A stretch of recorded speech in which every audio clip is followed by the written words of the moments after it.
bagaimana cara menjaga fitrah anak. Omong soal momong. Oh, oke.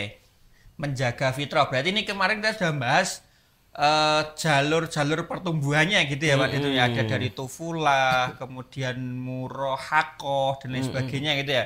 Lah ini gimana carane menjaga biar anak itu tetap sesuai dengan fitrahnya?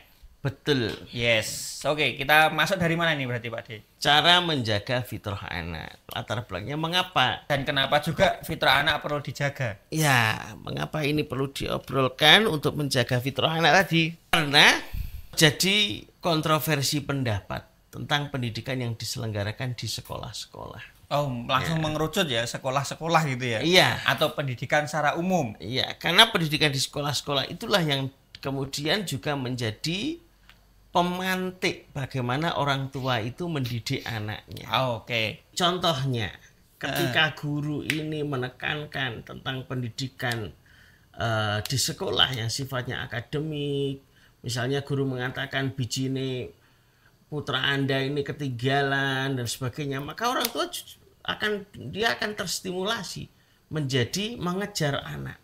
Oh, ikut menekan anak Untuk bijimu menekan kok elek anak gitu ya? untuk belajar, Ya. untuk les dan lain sebagainya. Keliru ya? Tergantung kondisi masing-masing. Karena Oke. kalau pendidikan yang diselenggarakan di sekolah, bisa jadi sekolah atau guru itu menginginkan anak itu baik di semua bidang. Ya. Nah, dan inilah yang disebut keluar dari fitrah. Ketika di kelas misalnya, guru matematika menginginkan ya anak-anak ini bicara matematika apik. Ojo nganti ning ngisor KKM. Guru bahasa Inggris ngomong ngono. Kalau disimpulkan, berarti anak ini dituntut untuk bagus di semua bidang. Sedangkan realitas yang terjadi, gurunya saja tidak bagus di semua bidang. Tadi terpisah-pisah ya, satu Iya. guru mengampus satu mata pelajaran gitu ya contohnya ya. Terus guru matematika kon gambar, kon ngelukis guru karuan apik. Tapi dengan itu tadi anak secara tidak langsung tertuntut untuk perfect di semua bidang. Anak dengan rekayasa total itu akan menggiring anak untuk dia berusaha baik di semua Bidang. bidang. Yang pertama, yang kedua, dia akan merasa tidak percaya diri atau merasa bersalah ketika dia tidak baik meskipun di satu bidang. Sing papat apik, sing siji gak apik, misalnya sekolah 5 mau. Anak menjadi tidak percaya diri, merasa berdosa, merasa harus minta maaf. Diambil pelajaran dari contoh tadi kan 5 dipelajari, 1 sing nggak bisa, 4-nya bisa itu. Padahal masih Iya. banyak sing bisa kan gitu ya. Tapi anak justru jadi tidak percaya diri.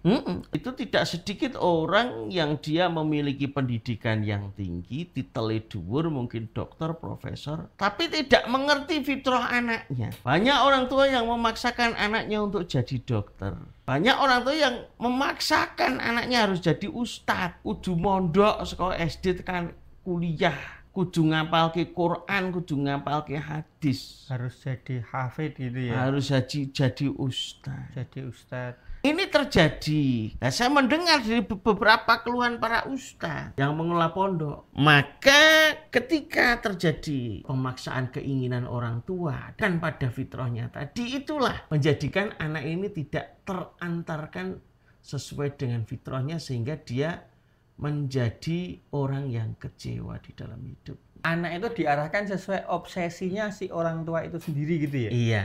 Dan itu terjadi kan karena bapaknya pinter tadi. Anak MS sekolah itu. Orang tua mengatakan, wis, sing penting kowe sinau. Dadi apa ya terserah awakmu. Kan akeh wong tuwa ngono. Iya. Mergo apa? Bapakne rumangsa bodoh. Iya. Lah bapak ya bingung. Anakku dadi apa? Wong bapak kowe bodoh. Wis terserah kowe. Lah iki justru malah kalimat yang timbul secara alami. Ya bolehlah berkeinginan orang tua, berobsesi, berambisi. Iya. Akan tetapi mesti tidak meninggalkan apa potensi, kompetensi, bakat yang terpendam di dalam anak. Nah, itulah yang disebut dengan pendidikan fitrah. Banyaknya lulusan yang akhirnya bekerja tidak sesuai dengan jurusan. Yang tadi juga dicontohkan sama Pak Ditum ya, pendidikannya apa, kemudian pekerjaannya apa. Itu kan mungkin ini bisa menjadi satu contoh nyata terkait dengan pendidikan yang tidak sesuai dengan si fitrah si anaknya gitu. Nah, betul. Maka beberapa orang menyampaikan bahwasanya memang rule pendidikan yang ada konvensional ini masih cenderung membius anak untuk menjadi follower. Trin tiap harinya nek rasinau bijine elek, nek iki gak karep bijine elek, nek bijine elek gak iso lulus, gak iso naik kelas, nek bijine elek gak iso golek gawean.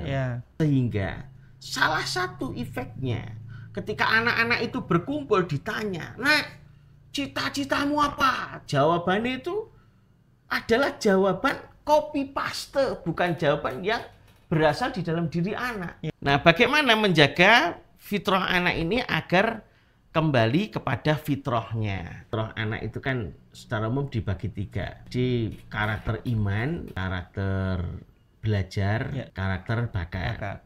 Kalau kita analogikan, itu paling mudah kita ibaratkan orang seperti orang bertani. Tandur itu pertama biji dan tanah. Biji itu dia sudah memiliki potensi untuk tumbuh.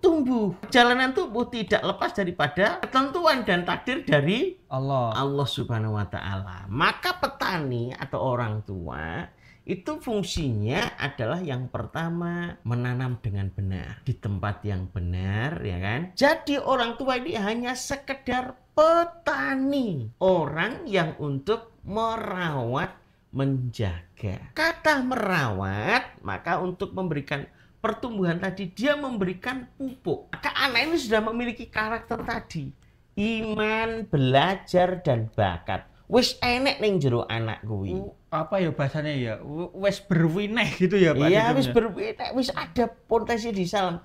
Maka orang tua ini tinggal menumbuhkan. Pertama adalah tinggal menumbuhkan, memberikan tarbiyah. Maka stimulan di sana karena pertama adalah karakter iman, dikagumkan tadi untuk menjaga fitrahnya. Oke, itu masuk di fase pertama nih. Iya, dikagumkan dengan ciptaan Allah Subhanahu wa taala. Tergantung penyerapannya, ketebalannya iman, nanti kekagumannya sejauh mana, itu adalah potensi yang datang dari anak tersebut. Yang kedua adalah dengan menjaga dari hama.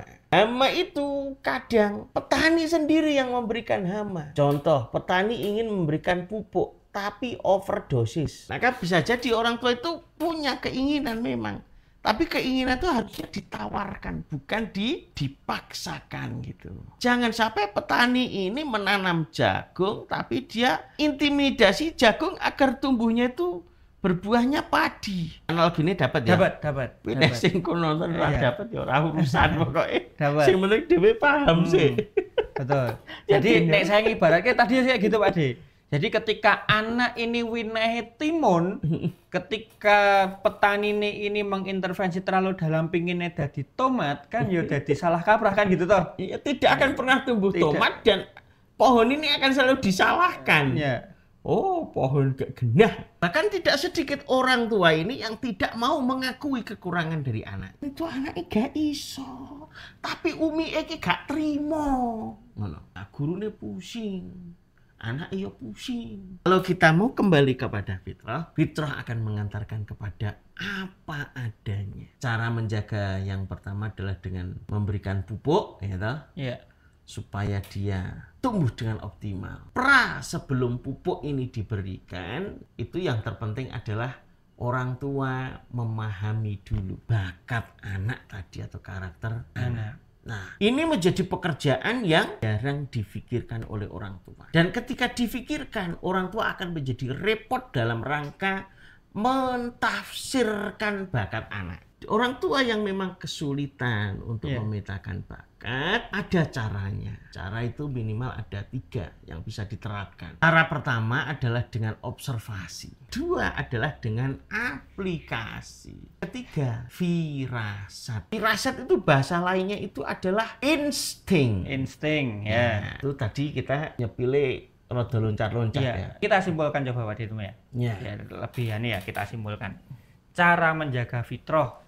Cara menjaga fitrah itu pertama adalah dengan memetakan bakat tadi. Iya. Kemudian yang kedua adalah memberikan tarbiyah. Ketiga adalah dengan tazkiyah. Tazkiyah itu menjaga dari hama-hama tadi. Kembali kepada analogi pertanian tadi. Ketika kita nanam padi membutuhkan air yang Banyak. maka dilep, Digenangi air. genangi air. Sawahnya digenangi air. Tapi ketika nanam cabai cukup disiram, Dikocor sidik-sidik. sidik-sidik. Konsep dasarnya itu ya. Kalau Konsep. pengaplikasiannya di masing-masing orang tua dan anak boleh jadi nanti akan beda-beda sesuai dengan kebutuhan. Masing-masing anak bisa beda, meskipun satu bapak satu ibu. Betul. Closing statement sebelum kita closing beneran untuk yang hari ini. Ramadan hampir berakhir. Jangan sampai suudzon di dalam berpikir. Insya Allah. Ngomong. Omong-omong soal momong.